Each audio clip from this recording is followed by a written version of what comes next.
ngomong saham, jangan saham. Emang kita lagi ngurusin apa ya? Sebuah video Ustadz Yusuf Mansur mengamuk viral di dunia jagat maya. Emosinya meluap-luap lantaran upayanya menyelamatkan Paytrend justru digiring sebagai pihak ke ranah hukum. Ustadz Yusuf Mansur dengan nada keras mengatakan transaksi tidak bisa dan ia merasa duitnya hilang. Ia juga menambahkan, emang kita ngurusin saham itu ngurusin apa? Emang kita masuk perusahaan sini-situ? Emang buat siapa? Yang saya lakukan buat Paytrend. Demikian kata Yusuf Mansur ketika dimintai konfirmasinya terkait video viral. Seperti dilansir detik.com, juga telah meminta izin untuk mengutip penjelasannya yang ada di Instastory-nya. Ia juga meminta doa atas masalah yang sedang menimpanya. Yusuf Mansur memang tengah tersandung masalah perdata. Berikut sejumlah kasus hukum yang tengah menimpa Yusuf Mansur. Berdasarkan Sistem Informasi Penelusuran Perkara atau SIPP PN Tangerang, pada Kamis 6 Januari 2022, gugatan pertama diajukan oleh Sri Sukarsi dan Marsiti terhadap Jam'an Nur Khotib Mansur alias Ustadz Yusuf Mansur.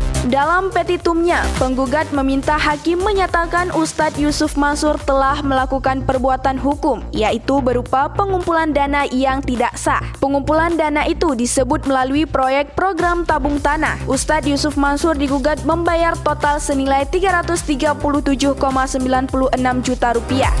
Menghukum tergugat Ustadz Yusuf Mansur untuk membayar kepada penggugat 1 Sri Sukarsi sebesar Rp197.600.000 dengan perincian sebagai berikut. Uang bagi hasil atau kerahiman sebesar Rp47.600.000, uang ganti rugi sebesar Rp100 juta dan uang denda sebesar Rp50 juta.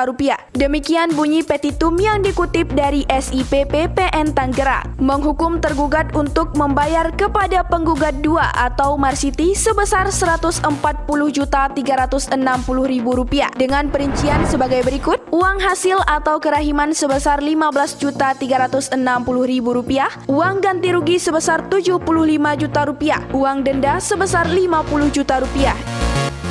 Selain itu, penggugat meminta Pusat Pelaporan dan Analisis Transaksi Keuangan atau PPATK membuat aliran dana para penggugat pada program tabung tanah itu.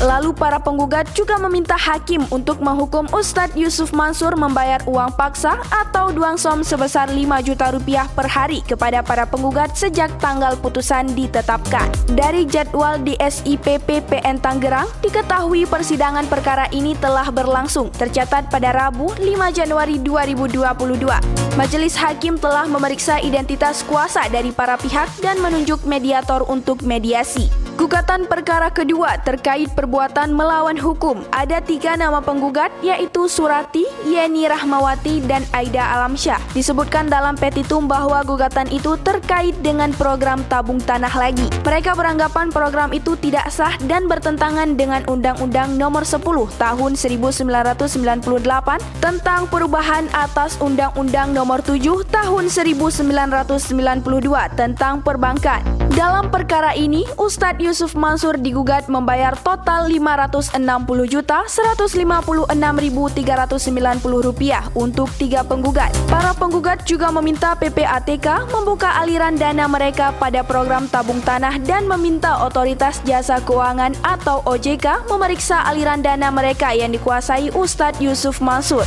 Mereka juga meminta hakim menghukum Ustadz Yusuf Mansur untuk membayar uang paksa atau duang som sebesar Rp5 juta per hari kepada para penggugat sejak tanggal putusan ditetapkan. Untuk gugatan ketiga diketahui terkait wan prestasi. Ada 12 penggugat atas nama Lilik Herlina, Siti Husnul Khatimah, Eli Wahyuning Tias, Aan Yohana, Norlina, Yundwi Siswahyudi, Tri Restuti-Ningsih, Nur Aini, Atika, Tommy Graha Putra, Umi Latifah, dan Nanang Budianto. Untuk tergugat tercatat 3 nama, yaitu PT Inex Arsindo, Jam'an Nur Khotib Mansur alias alias Yusuf Mansur dan Jody Broto Suseno. Ketiganya digugat karena diduga telah melakukan ingkar janji atau wan prestasi terkait patungan usaha hotel dan apartemen haji dan umrah.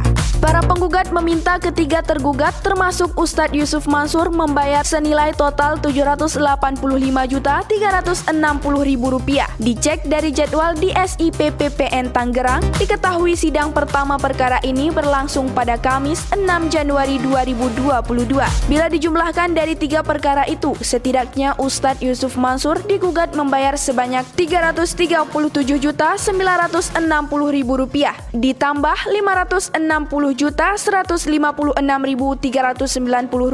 ditambah Rp785.360.000 sehingga totalnya sekitar Rp1.683.476.390. Gugatan dilayangkan Zaini Mustafa kepada PN Jaksel tidak tanggung-tanggung. Angka gugatan yang disodorkan Rp98 triliun. Gugatan ini terkait investasi batu bara. Kerugian material modal ditambah keuntungan seluruhnya sebesar Rp98.373.610.256. Kerugian imaterial sebesar Rp100 miliar. Tanggapan Yusuf Mansur perihal gugatan-gugatan itu, Ustadz Yusuf Mansur pernah angkat bicara. Dia mengaku akan menghadapi proses persidangan. Ia mengatakan, "Kami hadapi saja dengan sebaik-baiknya. Doain saya bisa terus memperbaiki apa yang masih menjadi kekurangan dan kesalahan. Insya Allah tidak mengurangi niat dan langkah saya untuk memajukan ekonomi masyarakat dan umat."